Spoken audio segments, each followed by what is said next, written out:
Today we're going to talk about productivity hacks that work for creative business owners who hate rigid structures. So if you don't like planning, if you despise having a calendar blocked out, but you still want to meet your deadlines and you want to get the creative flows going, how do you go about it? What can you do to help yourself to make sure you not only keep your clients happy with whatever beautiful thing you produce, but you also make sure that you do it on time?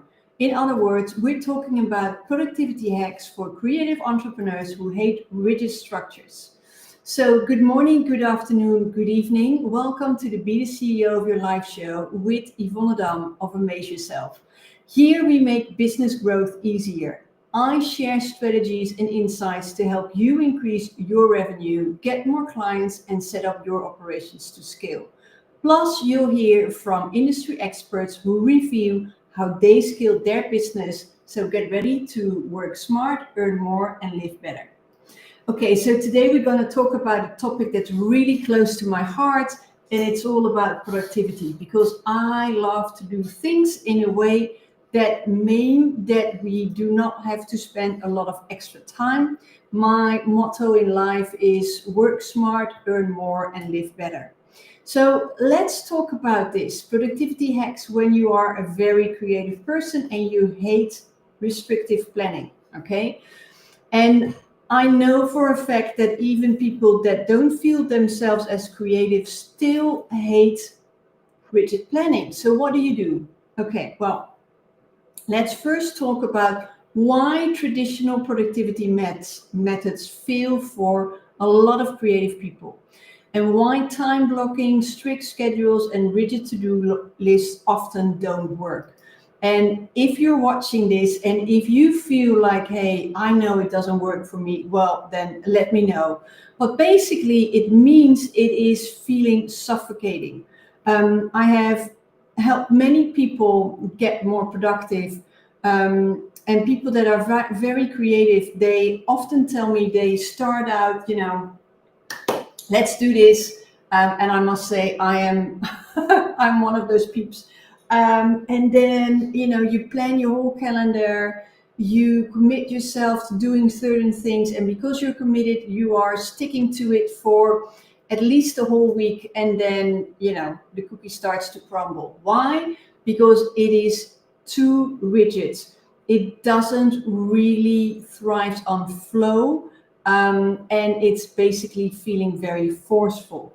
So forcing yourself into a system designed for analytical thinkers or linear thinkers can lead to frustration and burnout, because basically you're trying to fit a square in a round box, and that never works. So the difference is that you can actually work with flexible productivity. And flexible productivity is really a difference. It's where you actually, hold on, something is popping up. Yeah, not going well. Give me 1 second. Don't know what's happening here. Okay, hold on. All right, sorry. I was talking about why traditional productivity methods fail for creatives and how you actually, instead of feeling limited and forced into things like time blocking, strict schedules, and fixed to-do lists, which actually is excellent. They are excellent methods, but like I said, they are more for the analytical brains than they are for the creative brains, right? So if you feel you have more of a creative brain, then an alternative can be for you to use the structured flexibility, which is key to give you enough structure so there's no chaos and you don't plan anything, but it doesn't kill your creative spark. So one of the things that, for example, work really well for myself and some of my creative clients is that we do block certain times off in our calendar, but we can decide what we do with it. So instead of saying, okay, today from 10 to 11, I'm doing my emails, we just keep it open, okay? And if you do that actually throughout your calendar, it can actually be very liberating, because then you've allowed yourself for a pocket of creativeness or to fix some of the administration. It actually helps you to get more flexible within a structure. Okay, so that's one of the ways that work really well in my experience. The other thing is that you need to look for your personal productivity style. And what do I mean by that? Okay, well, you need to ask yourself, and if you've never done this, I really encourage you to do this. Keep track if you can, by using, scribbling it all down. But how do you work best? When do you work best? When do you have the most energy? And be honest here, okay? So the truth is that many people have a surge of energy and do the best deep thinking in the morning when they're fresh, okay? And other people can't really move until there is a deadline on the horizon. And on the horizon, I literally mean within a couple of minutes before they need to deliver, right?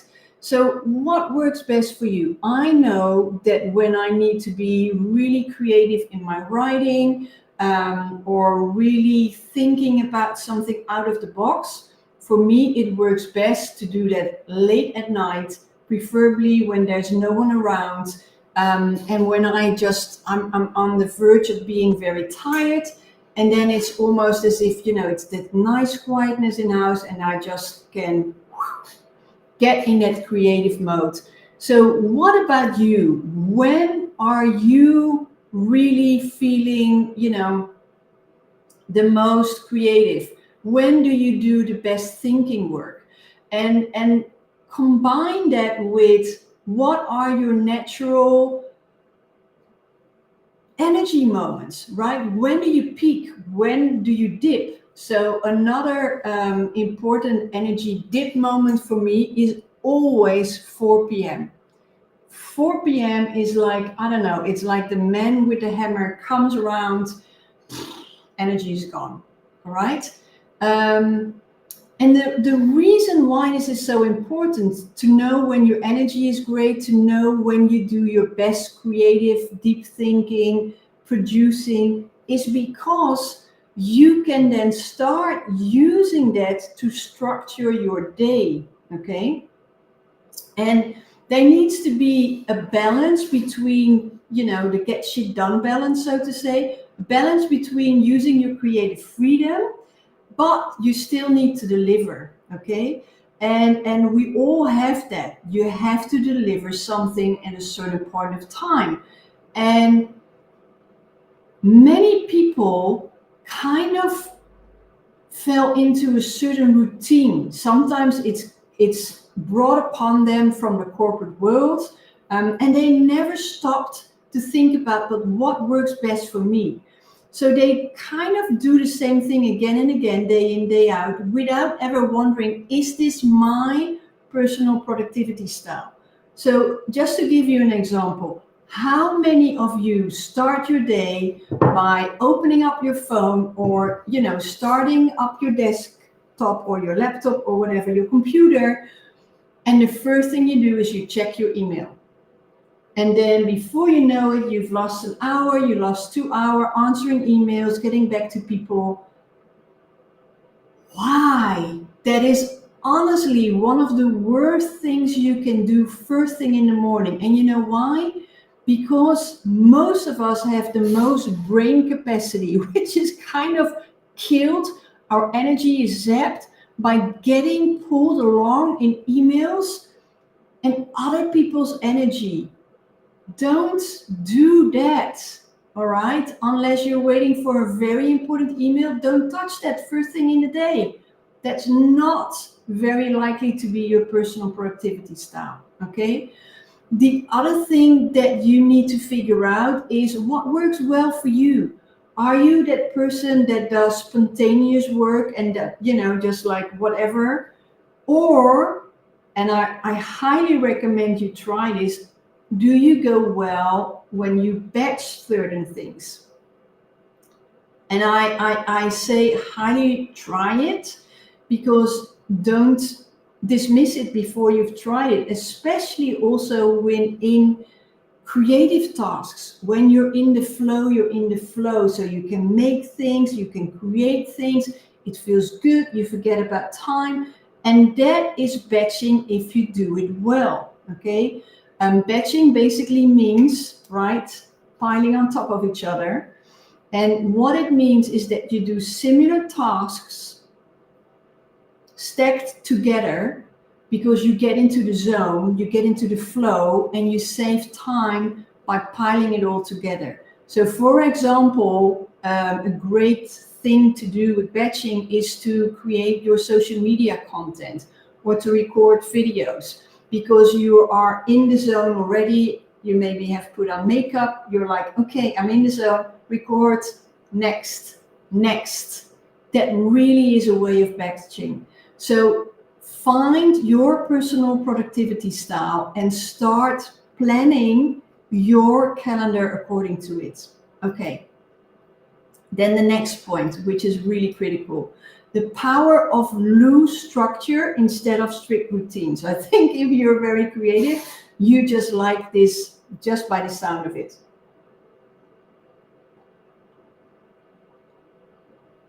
And it's all about creating a flexible daily flow that keeps you on track, meaning that makes sure that you deliver the things on the moment that you promise to deliver them. So it allows for movement, like you have your morning for creativity and your afternoon for more administration things. That is a loose structure, but it's not too strict. Okay, so there are no rigid time slots. What also really helps is anchor habits. So non-restrictive routines that keep you moving forward, like a 10-minute brainstorm session before you dive into work. If you really have all these creative ideas and because of that you never can nail things down and you never get to do the stuff that you need to do, start every new task with brainstorming for 10 minutes, let loose, and then you get to work, all right? Because your creativity got the momentum. And another thing that can work really well is project-based organization, where you use priorities, deadlines to keep you focused and to keep you going instead of strict daily schedules. That is something that really, really works well. So, there are so many ways to structure your day that fit you as a creative. And then there are tools and systems that work for non-system people. Those are low maintenance project management methods that don't feel restrictive. Okay, so it's finding simple ways to track your progress without drowning in systems. So one of the things that work really well for me are post-its. Okay, make visual boards, have something behind your desk or above your laptop or what have you. Work with mind maps, minimalist planning apps. There's so much out there. Okay, find the right tools for you. So Notion, Trello, Voice Note, what helps you feeling less overwhelmed and really structuring your thoughts. Very often it is something you need to see. I love Trello. I use it a lot. I also use Notion, but I'm a less fan of that. It's just how your brain works. And some creative people like to write everything down, like do that brain dump, and then they start the planning. Find a way, find a system, find your system that works for you. And then it is, okay, what happens when you get overwhelmed and when you start to procrastinate? And it's also the real reason why creative entrepreneurs procrastinate, okay? The overwhelm is very often because you are stuck in overthinking, okay? And I had a client session today, and she was already thinking about an event that's going to happen on the 14th of March, and she was already predicting why that event wasn't going to go well. 14th of April. Today it's the 11th of March. So I told them, stop. Be in the moment here and now. Everything can change between now and the 14th. You can win the lottery, you can quit, you can do whatever. But overwhelm comes from worrying about things very often out of your control.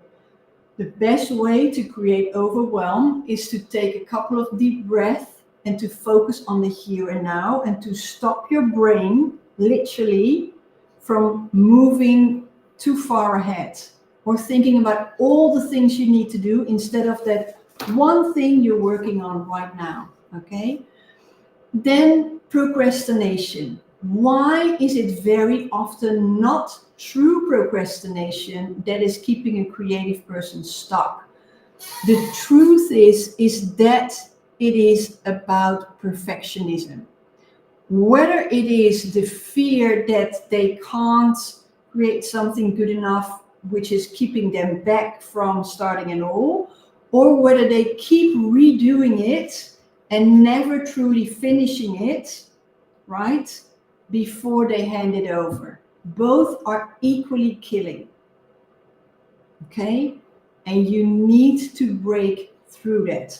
So progress is better than perfection. If you are procrastinating by not starting, just tell yourself, I only start for 5 minutes. Let's see what happens. Or I only do this for 20 minutes and then I take a break. Let's see what happens, okay? If you procrastinate endless and you never stop, give yourself a timer, okay? I give myself 10 more minutes and then it's done. And hold yourself to that, okay? Now, the other procrastination comes when something is overwhelmingly big. So, for example, you need to create a new website, and that's like an immense project. So what you need to do is what you do when you eat an elephant. You start with tiny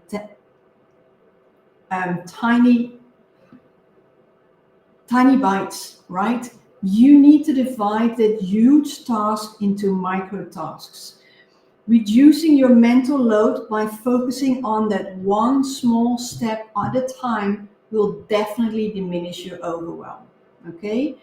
Now, another thing that often comes up is when people tell me, oh, I have no inspiration, I don't feel creative at all, I don't know what to do, so I can't start because there is too much going on, I can't do this, I'm not creative now, okay? Well, the truth is, sometimes you just need to start. So then it's momentum over motivation. Stop waiting to feel inspired and start using small wins to build consistency. So just start, okay? There's so many methods. It's like when you need to write, simply start by putting your pen to paper and writing the first words. I've written the first word, so now I need to start. Sometimes you just start by saying a silly sentence, right? The brown dog leaped over, whatever. You start and you continue to write, and all of a sudden you're in the writer's flow, okay? What really helps you to get out of a writer's block, out of a creativity block, is to start doing something completely different. Preferably to leave your desk behind, to go outside, get some fresh air, get some sunshine if there's sun, and really break away from your little box that's keeping you boxed in, that is making you think about the same things again and again, and go out, feel the freshness, and come back refreshed and then start again. If there is nothing there, again, pen to paper, fingers on the keyboard, just start. Okay? Right. And then the last thing I want to share with you today is something critical, is that you work with your creativity and not against it. And what I mean by that is that you make sure that you know what it is about. Productivity isn't about doing more, but it's about doing the right things. So you don't necessarily need more time, but you need to focus on what matters, okay? And you need to make sure that you protect your creative energy so you get the results. So build a system. We've discussed so many ways to build a system tonight or today that supports your way of working instead of forcing yourself into another person's molds. They won't be happy from your way of working, so why are you copying their way of working? Find out what works for you. If you set up work rhythms that really work well for you, that is how you avoid overwhelm, that is how you avoid burnout, and you really start to align with your natural way of creating and thinking.